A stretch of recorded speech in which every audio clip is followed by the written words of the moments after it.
So it's 7 p.m. and we shall slowly start with the last seminar of the January series. Oh, there. I will just make sure everyone is muted for a moment. And let's start. So, again, good evening, everyone, and welcome to the final webinar of our January Whitewater Canoeing webinar series. It's great to see so many of you here again, and also to welcome those who may be joining us for the first time. For those who don't know me, my name is Alexandra Nováková, and I'm a Czech canoeist and coach and a member of the ICF Whitewater Technical Committee. On behalf of the ICF Whitewater Canoeing Committee, I would like to thank you for the strong interest and engagement throughout this January series. It clearly shows how important education and knowledge sharing are for the future of our sport. So again, the goal of these webinars has been to support both new and experienced coaches and to share practical experience from the highest level of whitewater canoeing from various point of views, like physiotherapists, coaches, even athletes who are combining more than just one category. As a short reminder of the format, today we again have two speakers, each with around 20 minutes for their presentation, followed by a 10 minutes discussion. You can write your questions or your comments in the chat at any time. I will collect them and bring them into the discussion, so there is no pressure to speak publicly. But if there will be someone who would like to speak, do not hesitate and let's open the communication. And please also remember to fill the Google form in the chat. Manuela Gavin will be sending it again, and she already did a few minutes ago. And this is essential for us to send you the ICF certificate of participation after attending all of our January webinars. So fill the Google form and wait for your certifications afterwards. Today's topic is, I think, from my point of view, it's the most, it's my favorite, lately. It's raising kids on the whitewater. This is a fundamental area for the long-term health, safety, and development of whitewater canoeing. Our first speaker is Christie. Jamie is an athlete, coach, father, and one of the organizers of the upcoming Junior and Under-23 European Championship in Scotland. He will speak about the responsibilities and duties of whitewater canoeing coaches when working with children and beginners. And our second speaker is Jules Miglinieks from France. Jules is an athlete and a young progressive coach. Many of you may know him from the development camps and projects within whitewater canoeing. He will speak about multi-canoeing training for children aged from 15 to 18, approximately. We are very happy to close this January series with both of them. So let's start with the first presentation from Jamie. Jamie, the floor is yours.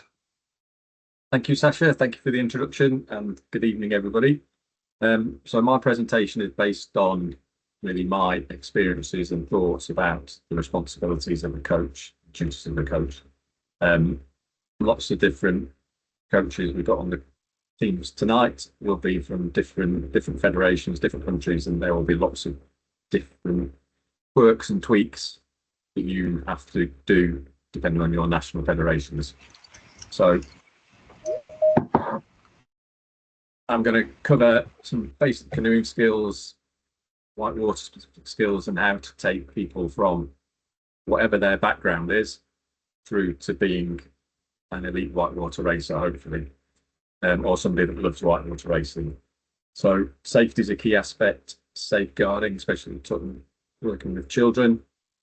how to swim on white water, I think, is a crucial skill, and we've got a big responsibility to make sure people can do that well, so that they can swim safely and don't come out of the water battered and bruised. Also, how to look after their equipment and how to rescue themselves if they're on white water. And a debate we have a lot in the UK is it's quite safe on sprint courses. Generally, it's easy to organise safety, and when is it good to put people on to classic courses where they're going to be going off racing down the river on their own. And the most important thing is, within all that, we're wanting to make it fun and enjoyable for everybody involved, whether it's the coaches, parents, or paddlers, whether they're young or old.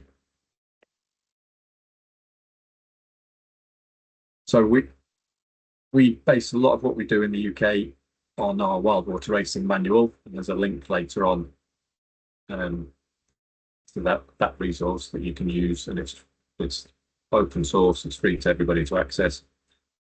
So when we're talking about getting to an elite level or really competent whitewater racing skills, we think there are 3 building blocks that produce that skill. So Jamie, yes. I'm sorry for the interrupting. If you are already in your presentation, don't forget to share your screen. Oh, I thought I was said I'm sharing already. No.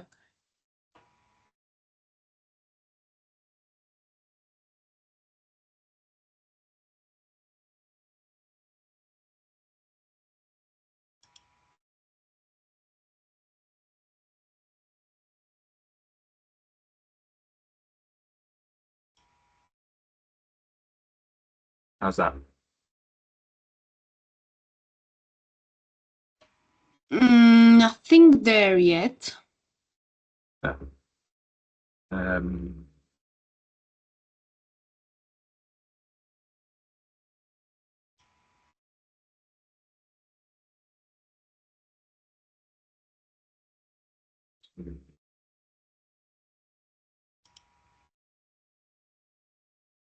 how about that? Not yet. It says I'm sharing.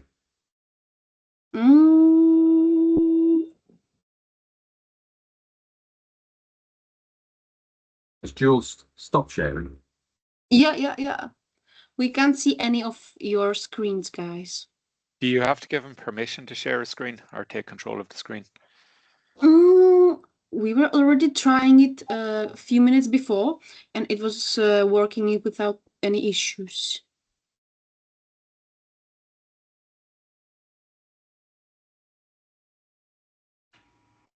Any good?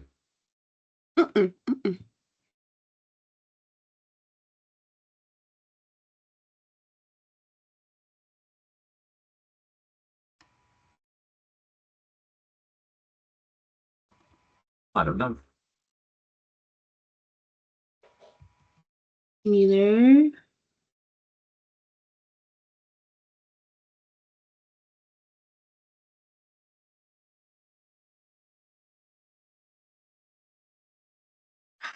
Maybe let's try it this way. Disconnect and connect again. Okay. And in the meantime, we will wait for you. Yes, definitely. So,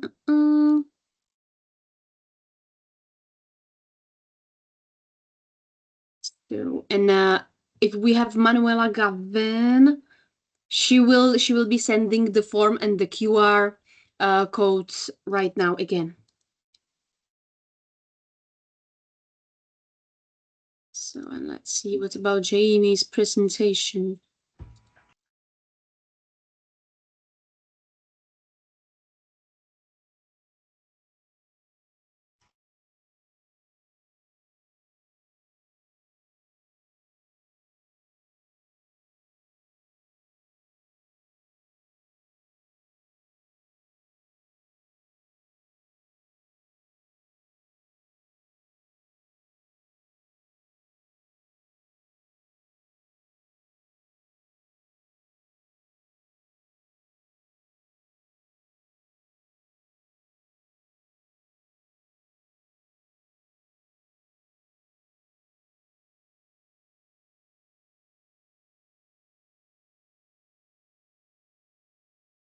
So we have Jamie here again.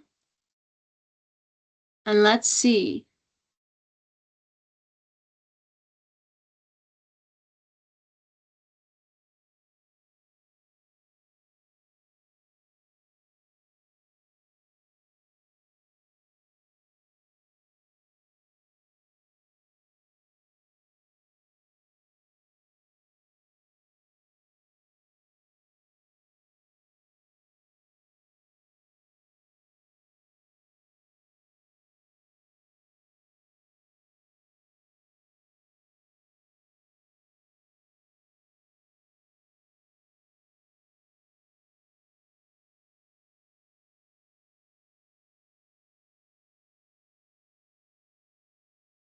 Sasha, have you received the link of Jamie's presentation?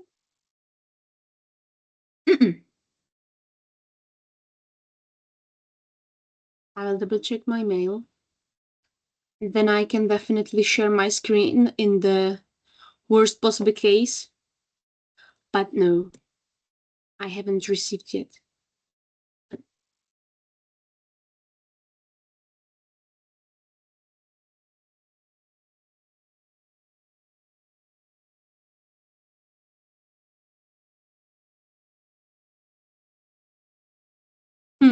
That will maybe mean that we will start with Jules' presentation. And we will give Jamie a couple of more minutes to settle his presentation. We shall see. We shall see. But Jules is ready always, right? Yeah, you can tell me, and I start. We shall see. We will give Jamie one more minute, and then in this case we will jump on your presentation first. Easy. Okay.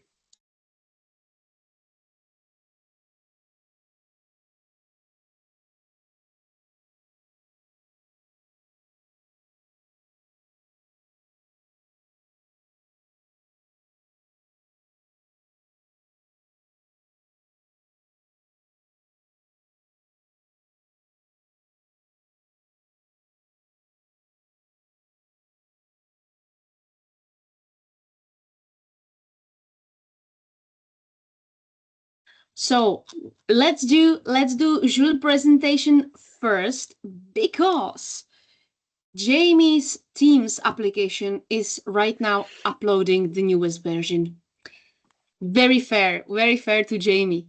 So we will start first with the preparation of the under 18 athletes from the Jules point of view. So from the point of view of a young progressive coach who is based in France, and he will tell us definitely more about where he is coming from and how is he working. So again, sorry for the issues over here, but the floor is yours, Jules. So enjoy.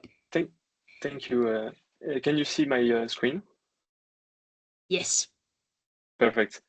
Okay, so hi everyone. I hope you are going well. First of all, I want to thank Alexandra who invites me to come here and talk about my work, how I do it, and how I train junior athletes. It's a great pleasure to be there and a bit impressive, but I'll do my best. So without waiting more, let's go on the summary so you can understand and see how the presentation will unfold. Okay. First, who I am, because I think the biggest part of you don't know me yet. My current work, how do I do it? Then we're gonna have a quick look on a year of training. Then we're gonna jump onto the specificities of coaching juniors, and especially the specificities of coaching juniors girls.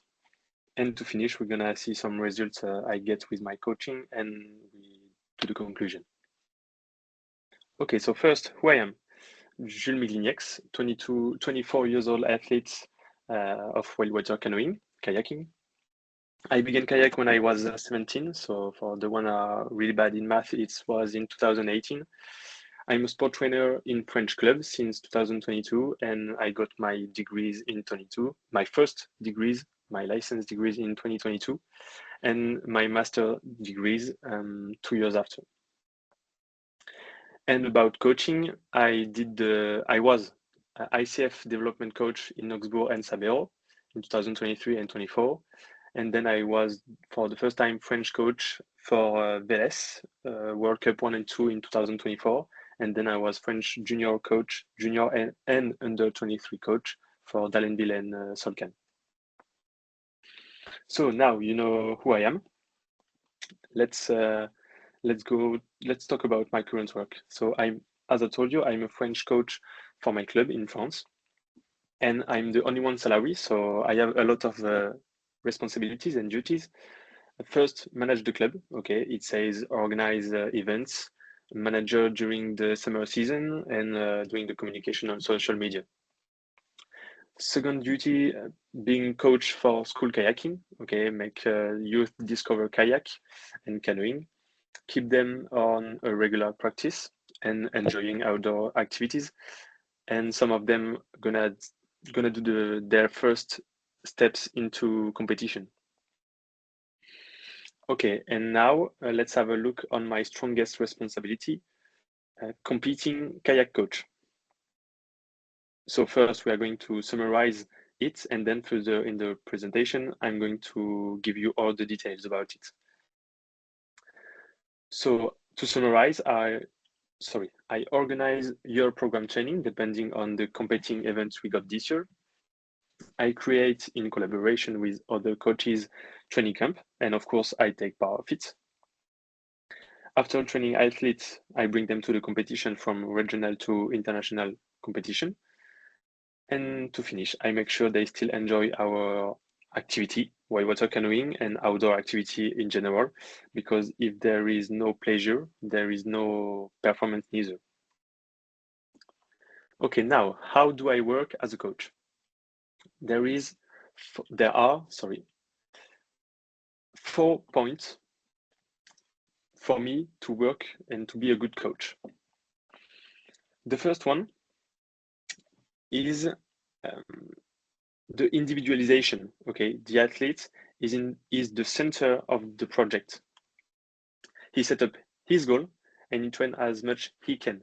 Okay. The difference here between adults and juniors is that the half of junior athletes don't really know what they can do if they train 100% to be a good kayaker. So sometimes they struggle a little bit to set up their goal. So I help them, but this is most of the time just the first time they set up their goal. So after years, they know how to do it, but I help them sometimes, but it's still their goal. Okay, it's not mine. That's very important. And obviously, the individualization appear all during the whole during the whole year, not only for the goal setup. The second point is about the optimization. I wrote the 4R, but it only works in French because it's for French word. But it says, so the 4R: drink, eat, sleep, and rest. Okay, so it says drink enough before, during, after workout. The second one, eat, quality and quantity, enough rest between training, and then a good sleep. Okay, and still about optimization, we train the mind with mental preparation. This is the 2 pictures you can see above. Okay, this is me testing a Muse band. It's a very good electronic device to train mental preparation. And the second device on the right, it's a ring that analyzes your sleep. Okay, and to finish, obviously, optimization of physical performances by training physically. These 3 points about optimizing were taught to me during my master degrees. It was quite very interesting to see better knowledge we can have than license. Okay, in master, it's way better. Now, the third point, the collaboration. Okay, I try as much as possible to learn from others, okay, to discuss and train as a coach with coach, but also train as an athlete with other coaches. For example, tomorrow I'm going to train with Marceau Faget and his athletes, because I do it 4 times per year to learn, to train and see something else. Okay, and I think I'm not going to teach you anything by saying that, but we learn a lot from others. And since 2023, I also learned from other countries because I was for the first time ICF coach, and it was a very big, interesting experience for me.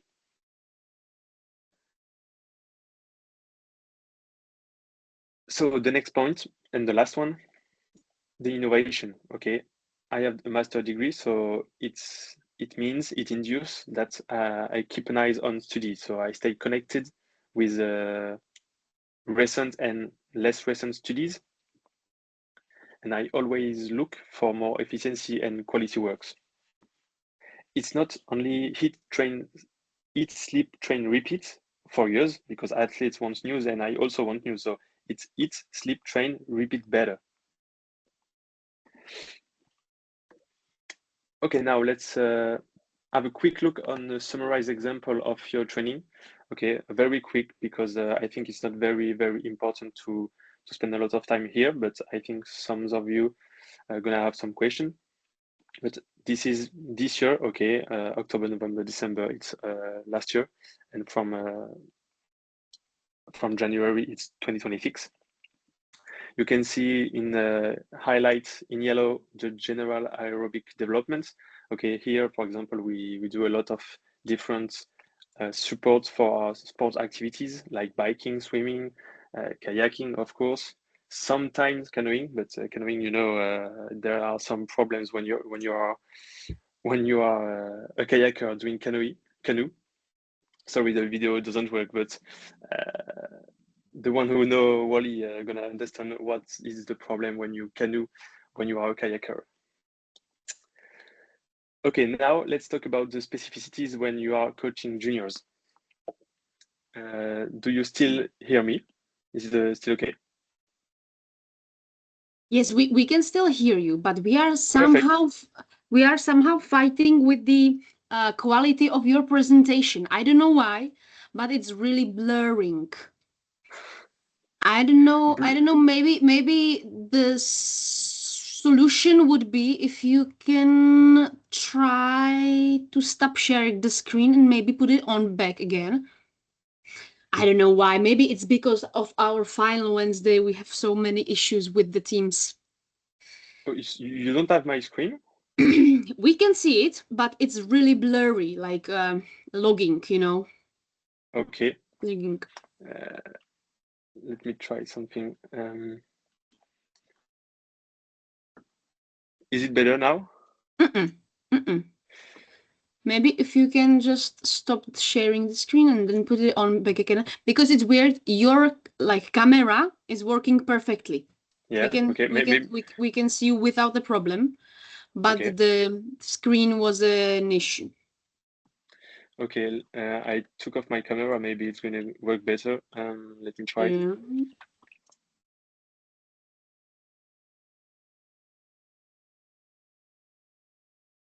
Okay, is it good now? Okay, I'll try on one other screen. Maybe it's the screen the problem. Maybe. I hope. Yeah, you use the same settings as before when we were trying it, and we shall see if this will be help. I'm sad because it was the same setting. Is it okay now? It was for a moment. Okay. It was for a really, really short moment at the beginning, but again, it's blurry. Anyway, as always, all of those presentations will be uploaded on the ICF website. And maybe it can be pretty useful, Jules, if you can send the presentation already to me or Manuela, and we can, while you are talking, we can publish it on the ICF webpage in the meantime. So during the discussion, people can actually jump into your presentation and have the questions, the precise questions. Okay, maybe I can. No, I can't put on the chat my my presentation. Oh yes. Maybe I... Oh yeah. That this will help for sure. No, it's not working. I think it's too big. Okay.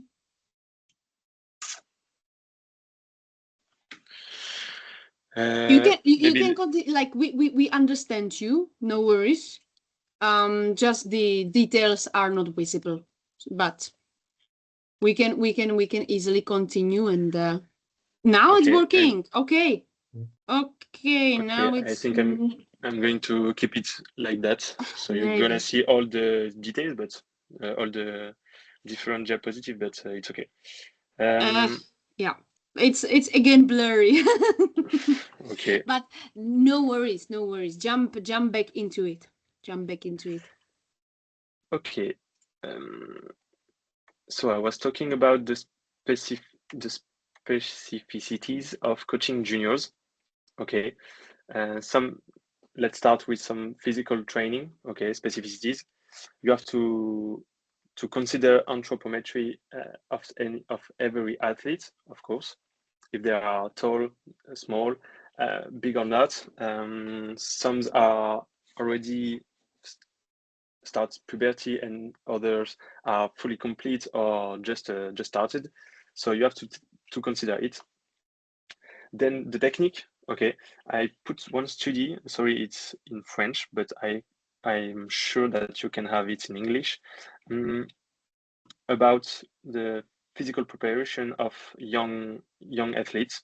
Okay, and it says that the athletes come with a very often bad technique. Okay, because they are still building themselves.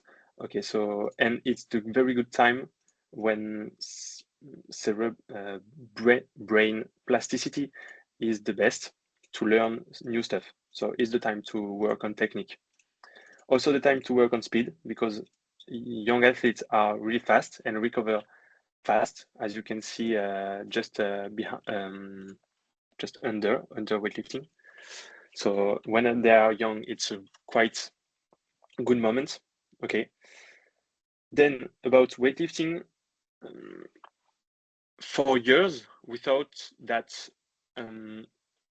we used to say that weightlifting is bad for children. Okay, especially for their musculoskeletal. I'm not sure. I'm not sure about this one, but it's okay. For their skeletal health, okay. But after years, a study shows the complete opposite. It's essential to improve force and power, and it has to be included in children training. Obviously, it also has to be adapted, okay. But it's the same for adults, okay. Junior must learn technique first, and step by step, respecting the principle of progressivity, and then increasing the weight, trying faster, etc. Okay, and to finish, you have to consider that the perception of young athletes is lower about efforts. Okay, it says that sometimes you're going to do a very hard training, but you're gonna say it's okay, it's a 7 out of 10, but in real it was more 9. Okay, so he's going to be tired, but you want to do more. So sometimes you have just to stop them, chill, relax one day, and go for another training for another day. Okay, about now mental training. Okay, I think young athletes, you have to talk a lot with them. Okay, when you see something different, one look a bit sad, trying, or maybe you can try to find out what's happening to him. Sometimes it's nothing special. It's about a young love relationship, and you can do a lot. But sometimes it's more serious about parents, friends, or not friends, family, exam. So just go talk to them. Okay, maybe it's gonna help, maybe not. But most of the time, I think you can help them. So just talk 2 minutes. Say that what he's doing is great, and 90% of the time you're gonna feel better.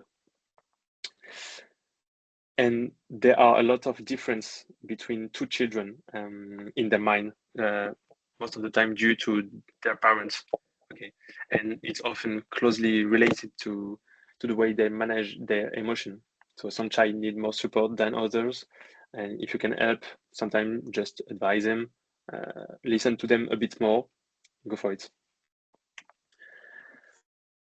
Okay, now let's talk about some specificities when you are coaching junior girls. Okay, the main difference, of course, it's the period. I'm going to talk about a little bit the training you can set up connected to their period phase. Okay, maybe it can be a bit hard for the first time to talk about this with new athletes, new girl athletes, but I think it can be very important and easy to. It's good to set up something like that, especially to have a good training and an individual training. So the 4 phase. Oh, sorry, I put the day J, but it's like a D. I just wrote it in French. So the day, it's not 1 to 5, 6 to 12. Okay, it can move a bit depending on the girls. So the first phase, menstrual phase. Okay, and the characteristics are menstruation. She's tired and the body needs to rest. Okay, so at this time, give preference to low intensity training, and maybe you can also be more understanding as a coach. And between athletes also have to be more understanding. It's a bit harder, but start you as a coach. The second phase, follicular phase. Okay, the characteristics. She got a boost of energy. Okay, and also a boost of creativity and motivation. So you can go on HIIT, so high intensity training. You can go on weightlifting and new activities. Okay, is the time you can train. The third phase, ovulatory phase, often really short phase, but this phase continued the second one. So boost of energy, and energy it's at its prime. Okay, and she's very confident. So you can do the same as the previous phase, but also add more collective sports because she's more social and friendly. And to finish the last phase, luteal phase. Okay, from the day 16 to 28 to the end. Okay, the characteristics are a bit more hazardous energy, so it's decreasing during the whole phase most of the time. Okay, and she also got premenstrual syndrome, and she feels emotion a bit, harder maybe. She feels more emotions. So you can, as a coach, you can program a week of training, okay, but adapt it depending on the feeling of the day. Okay, now we are going to talk about the results you can have with this type of coaching. I start with not junior athlete, but for me, Tanguy and Manuel, you already know it, I think, are just a bit older child, but still child. Okay, they almost train not today because we are a bit far from 2023, but at this time it was almost like child and juniors. Okay, so you can see what they did on 2023. Even if they were under 23 athletes, they got also the senior competition. Once again in 2025, the coaching was a bit different at this time, but still them. But now let's go about juniors. Okay, so I told you I was coach for European Championships in Dallenville. So you can see Nora Kubeiti and Camille Demerger. Nora Kubeiti won the European champs in sprint. Okay, and on her left, Camille Demerger, who is vice European champion. Also Judith Perez, there is no picture of her, but she won in sprint in C1 women. And this is this year's. You can see all the athletes I got, and we got 3 world champion title, 4 vice world champion title, and 1 sun medalist. So quite good result, I think, and it was very good. These athletes are very happy of what I did with them. So to conclude, I think I'm going to be fast because I conclude with the 4 points I already detailed: individualization, optimization, collaboration, and innovation. this is some information about me, and thanks for listening. Jules, thank you so much for your beautiful presentation. Even though we haven't seen the pretty details you have put it on, but I'm sure that everyone who is interested will again have a look when we will be publishing it on the ICF webpage. So now the discussion time. Jules, I will definitely start because I was really surprised that you were actually talking about the period of girls. And I have a question because every coach who is working with girls should know about exactly these phases. And I would like to ask you about your athletes. Do you want from them to write their training diaries? Like a book of training, or like a spreadsheet of training, and they will be adding their number of kilometers, number of active minutes, what they were doing, what kind of activity, and for example, if they are also writing their feelings in it, the feelings from the training or something like this. It could be very nice, but quite hard to set up because most of the athletes have to do that kind of stuff. Have to be really into the goal of being the best. Okay, and it takes a lot of times. I think the first steps for that is just to discuss on the day. Okay, during the training. She has to tell me the feelings during the session or just after, right after, so we can directly find a solution. And most of the time I write it, okay, because it's I can write the very interesting, and most of the time I have a lot of question, okay, when they are doing it at home and sending to me. I have too much questions, so it's more important, more interesting for me to discuss just after the sessions.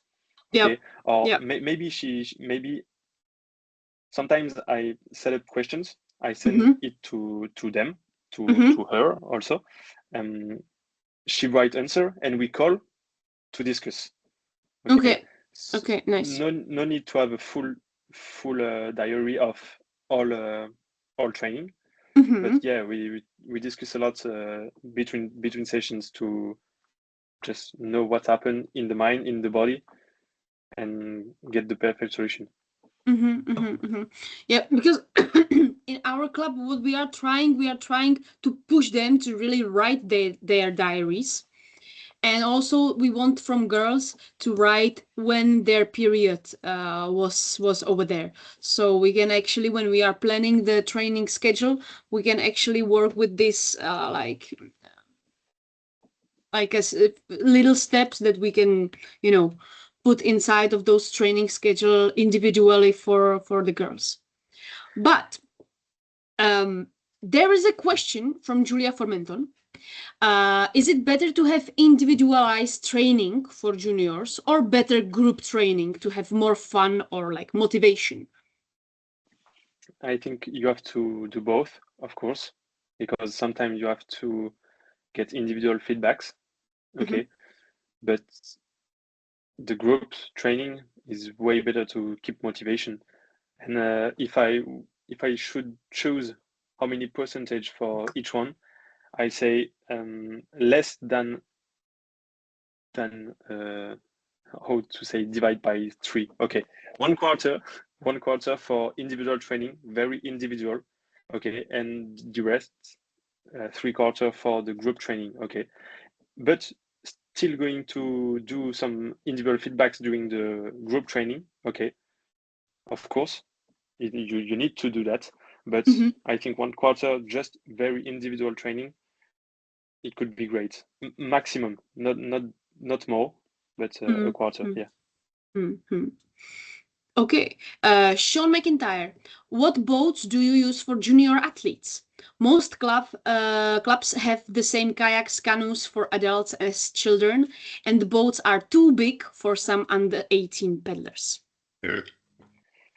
It can be hard to have the perfect form for young athletes because most of the time they don't have their own boat.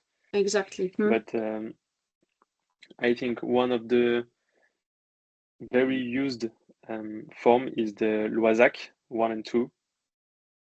Mhm. Okay, this one for girls especially, quite good, very easy to move and very good. And then when they got their first boat in France, for example, in my club and also with Marceau at the Pôle Espoir, with the young athletes, they got the Sicario Light, very good form, also very easy, a bit more reactive, a bit harder than the Loisac, but a high step up, I think, but a good step up when you got it. And I would like to ask you also about if you were mentioning Marsa Faget. Are you like doing some kind of like together training camps during the season, like multiple clubs doing some kind of like even running training camp, cross country skiing training camp, or even canoeing training camp? Yeah, if you want to, when you're gonna have my presentation on this page, you're gonna see all the training camp we do, and it's almost every training camp in which different clubs. Super. Almost. Just Super. the only one that we are not going together, it's when we are on competition like French selections. Here we are alone with the club, okay, because we don't want a lot of people because it's very hard to manage the whole group and just to manage people between people. So this is the only moment we don't do it together. That's super cool. So multiple canoe clubs together. Yeah. From Enis Nebiowski, is it better to have training together, men and women, or separately? Like a woman like girl group and a boys group. As the previous question of Julia, you have to do both. For me, maybe you can do more training separate because it's not boys are going to be really kayak against kayak, of course, are going to be very far, but we do a lot of training with C1 men and K1 women, and it's quite good for motivation also. So you have to do both. You can, I think, just go for the moment. You choose on the moment. Yeah. And for example, when you are practicing sprint trainings, do you like from the start point? It's not a problem that everyone will be together starting, right? No, sometimes it's good to have the real and in real time confrontation.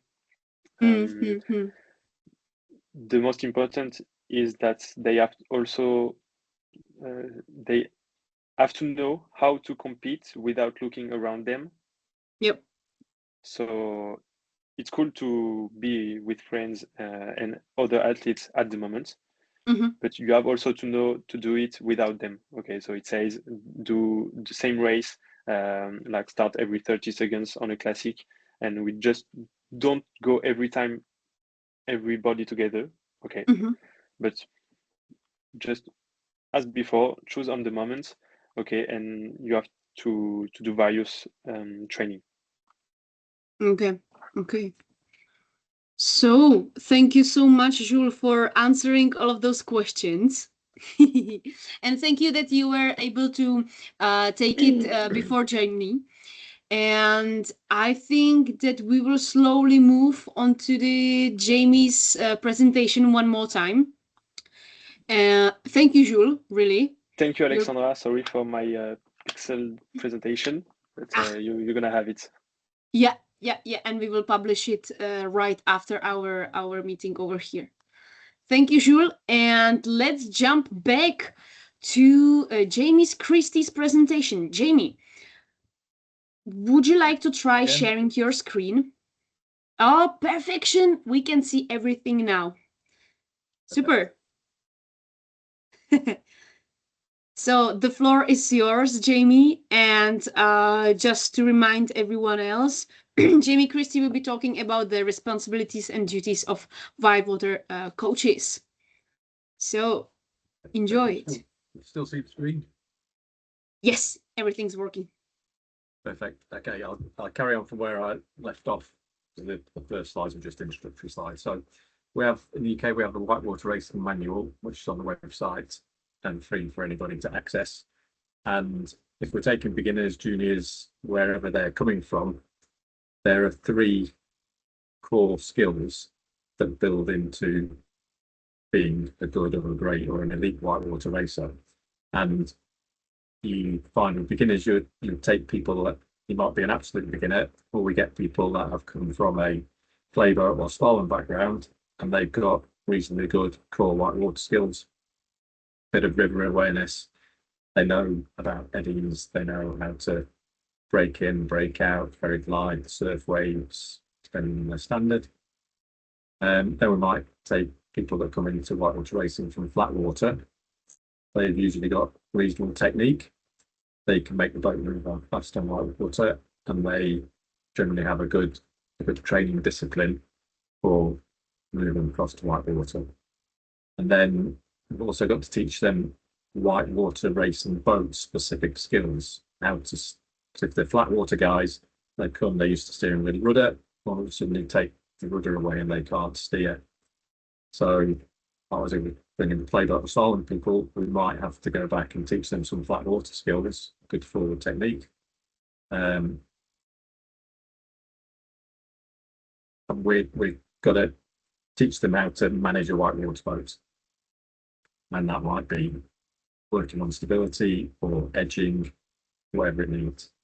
And you have to assess each paddler and what stage each paddler's at, and where they come from, what their background is. And I think lots of guys, if they're coming from slalom or sprint or marathon, they might have higher expectations and don't actually realise how hard our sport is. So you have to manage them through that journey.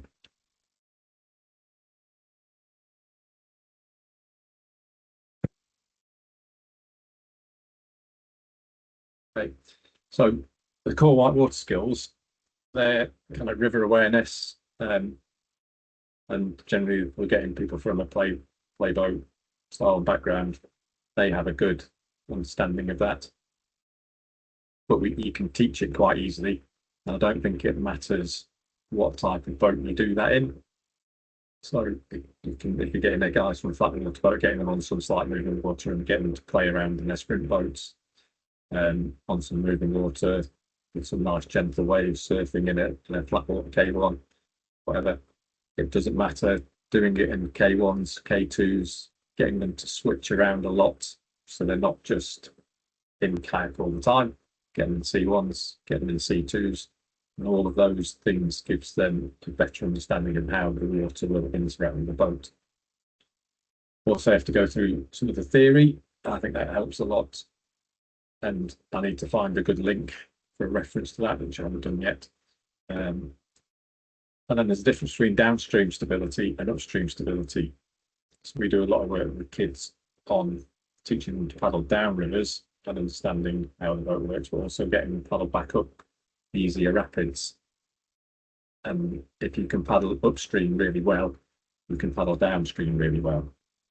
So paddling upstream on easier water exaggerates the feel of what the water's doing to the boat, so it makes it easy. And just getting them to play around in whatever boat it is, might be figure eights, it might be breaking in, breaking out, and just using the bits of water, even if it's only just flowing water and it's eddies, and there might be really gentle eddies, it can still give an indication of what the water's going to do. And all the time you want to be building confidence and building a healthy respect for the water, and you want to be really teaching them to understand how things interact with the water and how it controls the boat or can help control the boat. And that can be done in any type of boat we've got available. And flat water skills. A really, really good, strong forward technique is really, really important. And the sooner you can get them on, and Jules picked up on it a little bit in this presentation thing, the sooner you can get them to have good technique, the better. Because if they're coming to you a little bit later and they've got poor habits, it's really, really hard to coach those poor habits out of that individual. And if you've got paddlers that have got good forward technique, get on much better when they get onto white water for the first time. If they've got good forward technique, they know how to catch, they know how to lock the water, and it just makes paddling the white water a lot easier. Again, you mix the boats all the time, especially when they're beginning. And I think as coaches, we have a real responsibility to coach all the disciplines and encourage paddlers into every different type of boat. We'll see C1, K1, C2, K2, got access to flat water boats, not have some K4s. They just add interest and make training and learning really, really interesting. There's a link to the paddle racing manual. It's got lots of this sort of stuff in it. And there's also a link to a really good resource by Ivan Lawler, who's 5 times world marathon champion, and he breaks down all the aspects of forward paddling using a paddling machine and a slider paddling machine. Everyone knows what they are. They're quite long to go through, but they're very, very good. And it's one of the best people that I've listened to in helping me understand how to break down each individual bit of a forward stroke. So then we've got to teach them, from coming from whatever boat or background they've come from, teach them how to manage a white water boat. I think depending on their background, they might find it unstable. They might have to change their forward paddling technique slightly to adapt to having a bigger boat around them. But there are kind of some key things that we work on, or I work on, is single strokes, using strokes for steering, and we do drills where it's single stroke, probably forward again. And then we also do foot knee steering, and that's moving your feet around on the footrest and understanding how that interacts with the boat and how that can create some subtle steering effects. Drills with double strokes, and foot and knee steering, crossbow strokes in K1s as well as in C1s, also important.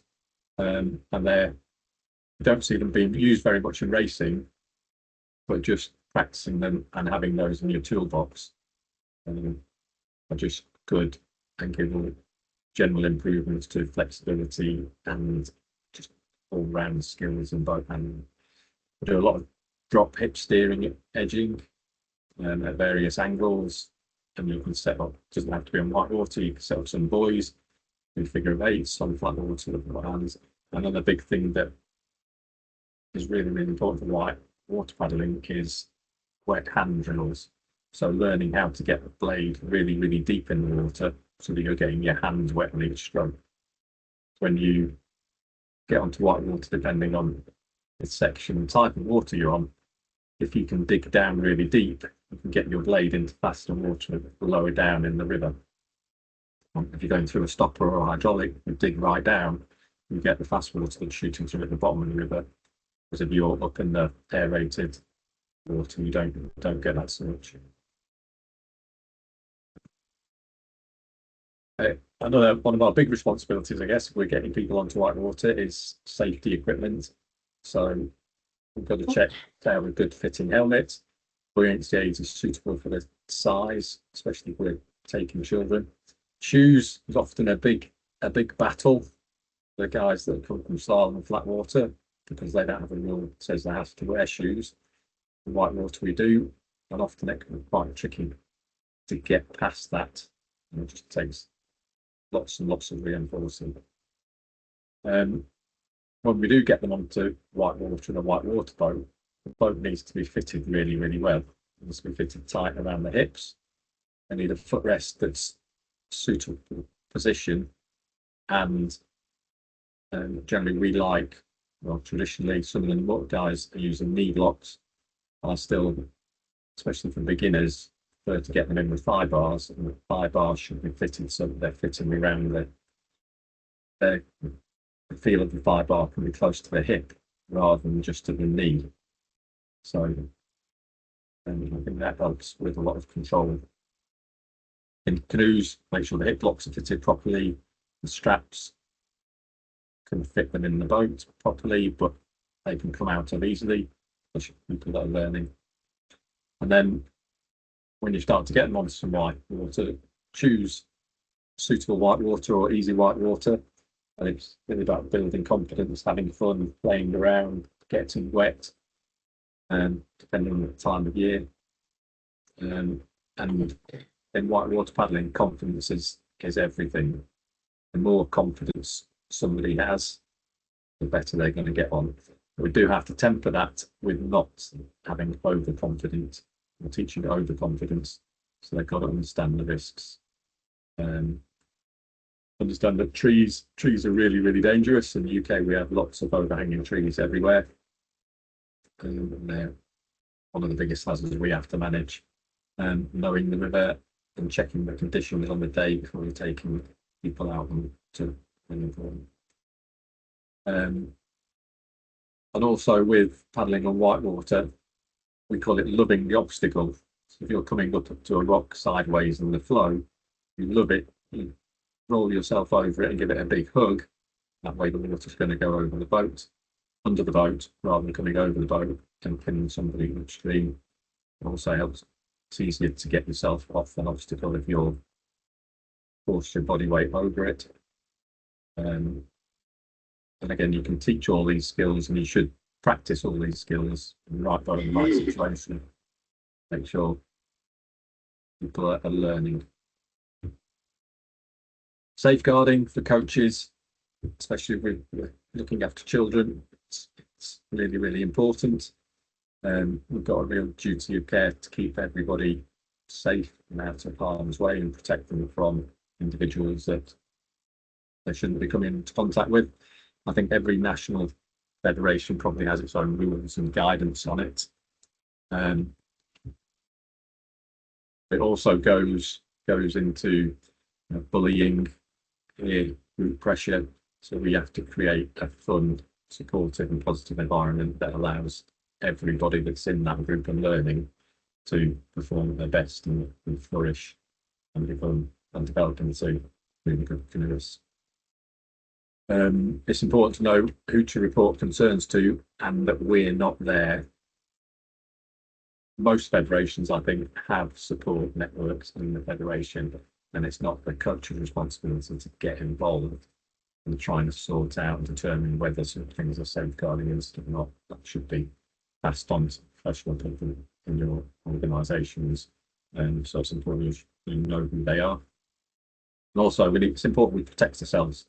I kind of do a lot of work with scouts, and they have very strict rules about how we don't have any one-to-one contact with children that are under 18. We always have to have at least one other child present or another adult or a parent or guardian around with us, and that's to protect us against potential false allegations. Okay, so when we actually move on to whitewater, I guess we've got to make sure the paddlers understand that the river never stops pushing. If you're in a dodgy situation, then it's best to avoid it and having a healthy understanding that the river never ever stops. Also, the water never ever stops. And my responsibility then also to teach them how to come into eddies, go out of eddies in a whitewater boat, how to manage those situations, time strokes, time edges, when maximum power is needed and when they can relax a little bit and save a bit of energy. Understanding waves and how to pull through wave chains by pulling down the line of the boat. Not paddling defensively, understanding stoppers, how they work, and able to identify the weak spots, the tough spots, the bits where you can sneak through without getting stopped. And also reading the water and route planning and thinking ahead, looking down the river as far as you can, not looking at the front of the boat all the time, which is a common issue with people when they're learning. I think there's a great resource on YouTube, which the French team put together. Terminology to do probably updating, but it's a really good resource to watch and understand how whitewater boats actually react on whitewater. And they've got some good clips in there about do's and don'ts, and some good examples of when somebody's made a mistake and when somebody stops particular bit of water really nicely. So swimming, again, we do a lot in the UK as we swim a lot, but I think we're quite good at it. And I used to paddle C2 a lot internationally with a guy called Simon Wright, and we used to swim an awful lot. And Simon would always exit the river banged up and bumped into rocks, injured, bruised. I'd get out nice and happy, hadn't touched anything, and it was just a difference in technique of swimming. So we teach them to look down, plan a route to an eddy. So it's not just get to the bank as quick as possible. Ideally, you get them to swim on the back, feet up, the feet first, and then ferry glide themselves to the side to a suitable eddy. And I don't think we do it enough. And I think it's really good to find a suitable bit of water and to practice swimming in training. It's better. Everybody needs to know how to do it. So flipping the boat is a big thing that we teach all the kids to do. Hopefully this will play. This happens to be Emma, my daughter. She swam on the Dart last year. She didn't flip the boat, and the river was quite high. And then it took approximately three kilometers to get the boat out into the bank. So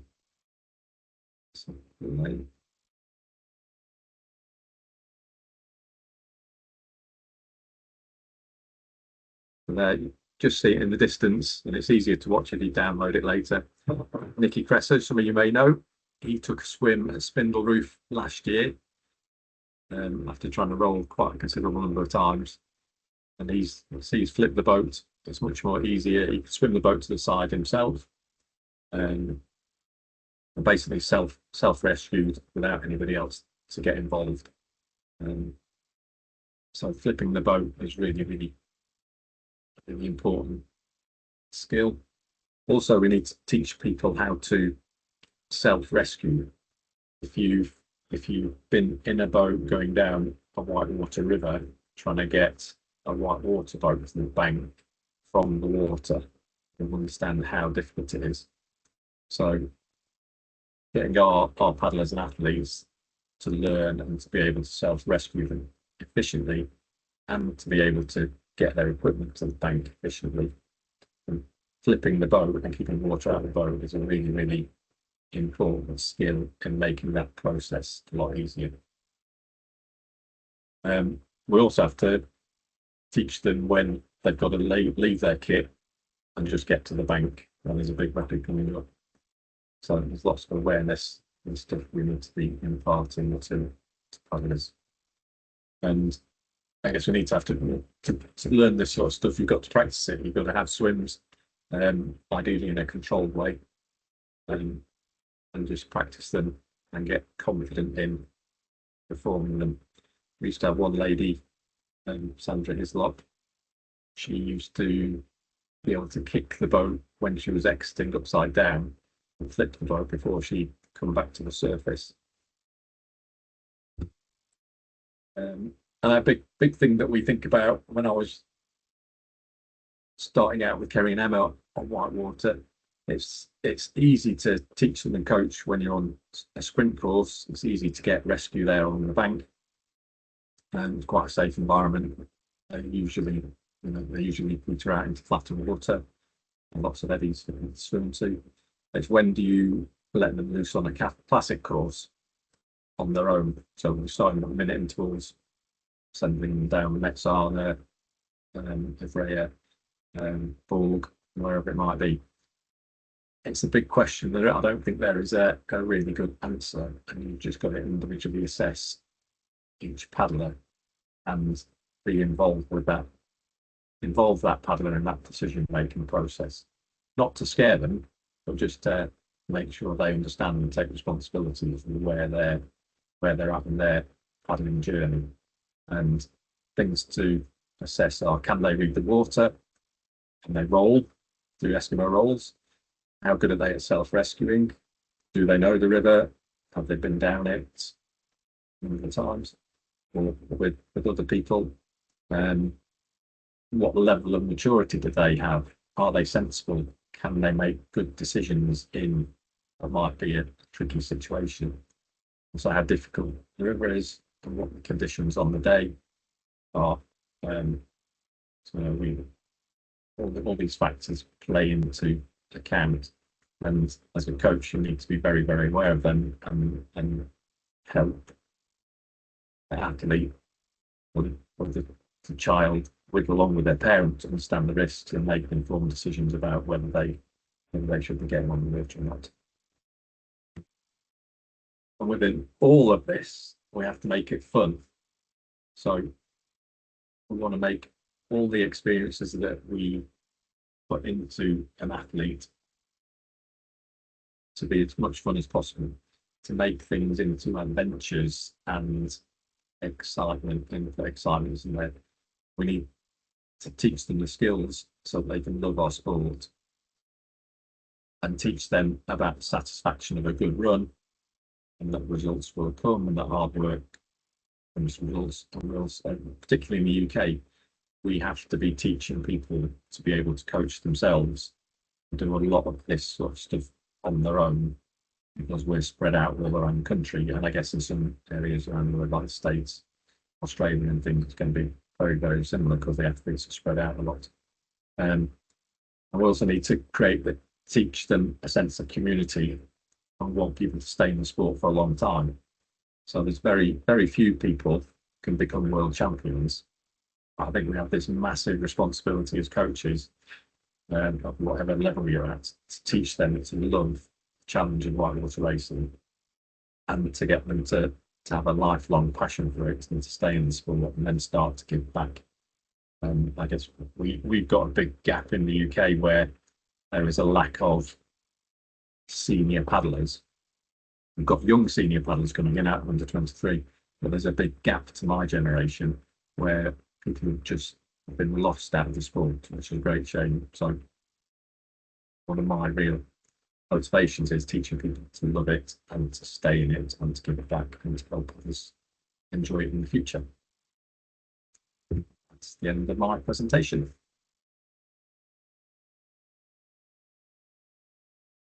Very nice last words of your presentation, Jamie. Thank you so much. Thank you. And I have a question again.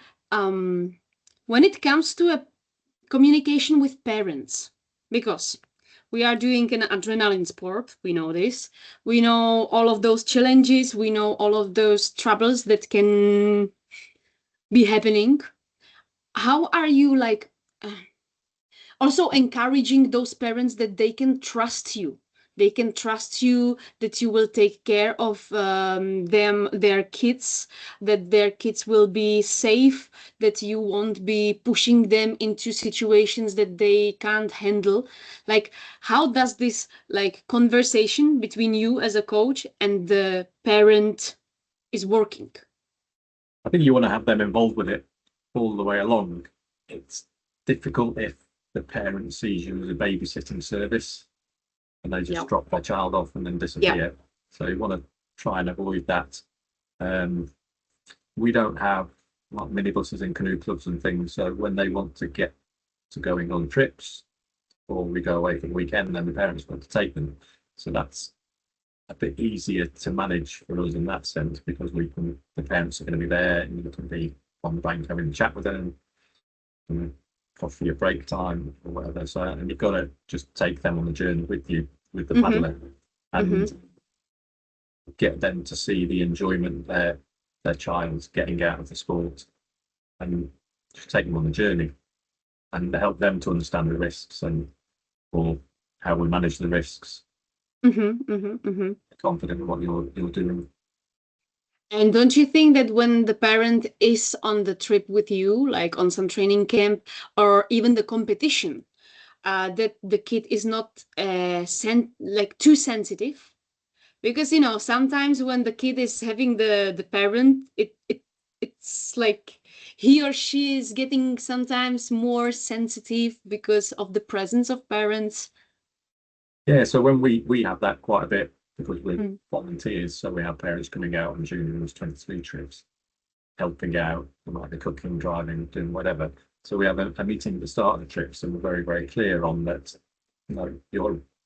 Whilst you're here, you are a parent, but you're not here as a parent. You're here as a member of staff helping a trip.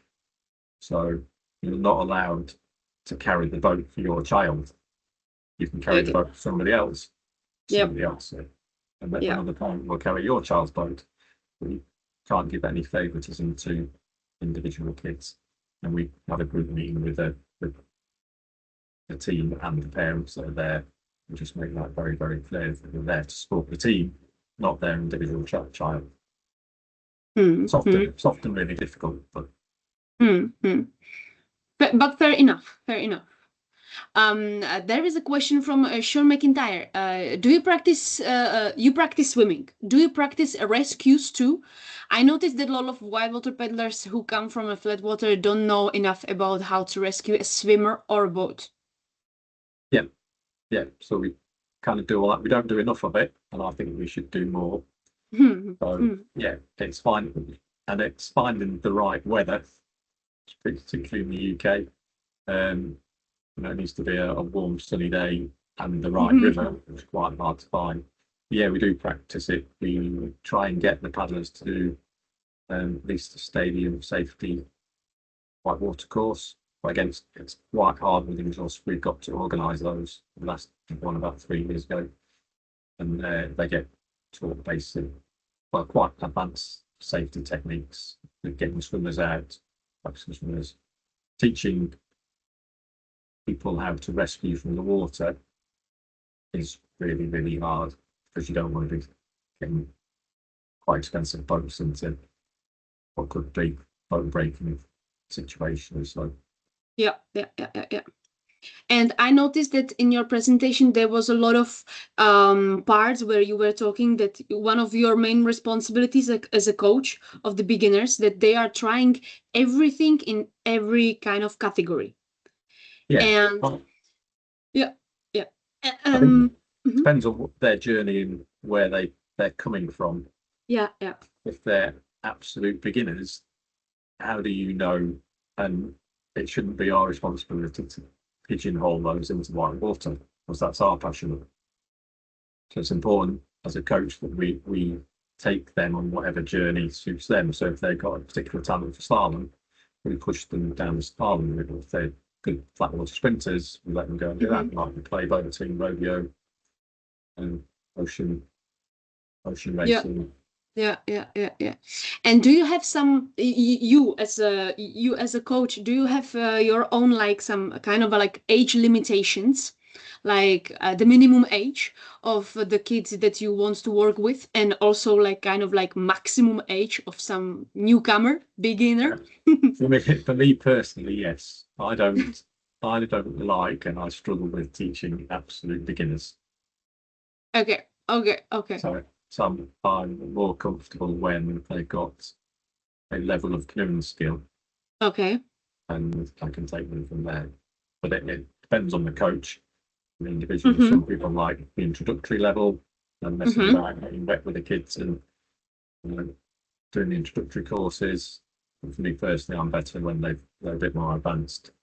And do you think it's because of that you are not so patient with the total beginners, or like it's about how you are comfortable, right? So yeah, it is patience for me, and I think uh-huh. I want to coach somebody that wants to be coached, not to get Right. involved with kind of entertainment, babysitting type activities. But that's a Okay. very, very personal thing. Okay. Right. But still, about the minimum age of the potential young athlete. Do you think that there is some kind of like a border, like, okay, like starting point, like would you say like 10 years old kid is definitely more suitable to start with the Wildwater racing than a 6 years old kid? Yeah, definitely. I Mm-hmm. think yeah, 10 to 12 years old, I would say, is good. They're learning a bit more. They're probably their physical development are a little bit bigger, a bit stronger, able to control the boats a bit better. Mm-hmm. So around the ages of 10, 8's probably getting a little bit young, 6 definitely too young. But it depends on the individual and their stage of maturity. Kids Mm-hmm. develop at Yeah. different times, Yeah. different stages, different speeds. Yeah. There is a question, how do you decide the ideal pedal length based on the height or arm reach, or does it matter? It depends on your resources. We introduce a lot of kids through the scouts, and then we take the ones that show a bit of aptitude and things and develop them in Salem and Whitewater. So we use what the club has to start with, and then they have to buy their own at some stage as they start to get a bit more serious, and then we can talk about the length. Club does have some adjustable paddles. The blade sizes are fixed. So it just depends on your resources. If you've got the resource and you can match the blade size, paddle length to the size of the paddle, absolutely do it. But if you haven't, it's better to work with what you've got and not go canoeing. You were really honest right now, because of course that in ideal world every club has a various kind of pedals for each peddler, length different and etc. But right now, you have to Also, you work.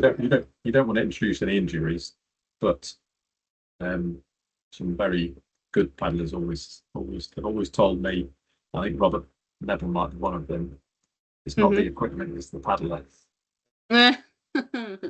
Right, but then when you are like taking them on the Wildwater, you have to be careful about the length of the pedal, right? And especially Yeah. when they are getting stronger and older and stuff, right? Yeah, you do. You don't want to be putting them at risk of injury or anything. So, but How do you work with a recruitment of athletes? for me personally, I'm involved in two canoe clubs locally. One's Breakout Canoe Unit, and they offer canoe courses to club and scout groups in the UK. So they run courses right the way through the summer. They're 4 or 6 week courses, and they take in about 20 young scouts. And then out of there, they identify the people that show an interest, and we invite them to the club sessions, and that's basically how we recruit in that club. Problem with that club is when they get to 18 and start disappearing off to university and getting to jobs, they can't really stay in the club because they're no longer a member of Scouts. So often it becomes difficult, or they have to come in and start on a coaching journey, or doing a little bit of coaching and helping out, supporting one of the Scouts. I know at Nottingham Kite Club they run courses through the summer for the school kids and things. Royal Canoe Club, they also run courses for kids in school holidays and things. Again, Fladbury Canoe Club, I know they used to go into schools around Fladbury. Steve and Andy train very successful sprint C2 paddlers for UK standards anyway. They used to do a lot in local schools and in doing talks. Just have to generate the interest. And when I guess once you've got the word going around, then it kind of self-populates. Yeah. In my club, exactly. When we are in times that we are in lack of young athletes, like complete beginners, young kids, we are using those like holiday times to do some kind of like pedaling courses. It's like 1 week of like pedaling training camps for kids under 10 years old. And we are working them from 8 until 4. So we are like babysitters during the summer holidays. Yes, for 1 week. But we are showing them around our club, and we are doing with them a lot of things: swimming, pedaling, trying exactly different categories, different boats, etc. And then we kind of hope that with the beginning of September, with the beginning of the next school year in Czech Republic, some of them will join our club for the regular trainings. So yeah. Is there any other question? Do not hesitate. And for those who haven't still fill up the Google form, Manuela Gavin sent the QR one last time into the chat group. And Jamie, thank you very much for your presentation. I really liked all of those links that you shared with us. So it will be definitely interesting also for the public to see, to study a little bit more. And yeah, thank you so much, Jamie. Cool, thank you. And thank you everyone who joined us today, and also the other Wednesdays. For us, for a Wildwater committee, it was the first experience to organize something like this. So I'm very happy that the attendance the participation was so huge, big in my point of view. So I hope that everyone found at least something interesting, at least something useful, helpful in your coaching journey. And also, I hope to see you all one day. Doesn't matter if this season, the next season, or any time in the future on some training camps or like international races. If you would like to send us some feedback, you will find our addresses on the ICF website. Definitely do not hesitate to write all of your comments, negative, positive, whatever. And we shall see if maybe we will do it also this year at the beginning of autumn time or winter, or the next year at the same time period. So congratulations to those who were able to connect all of those Wednesdays. You will receive your certifications. And good luck, everyone, in your coaching journey. Thank you so much for your participation. Have a nice rest of the winter. Ciao. Thank you, Thank you, Jules. Thank you, Jamie. Bye.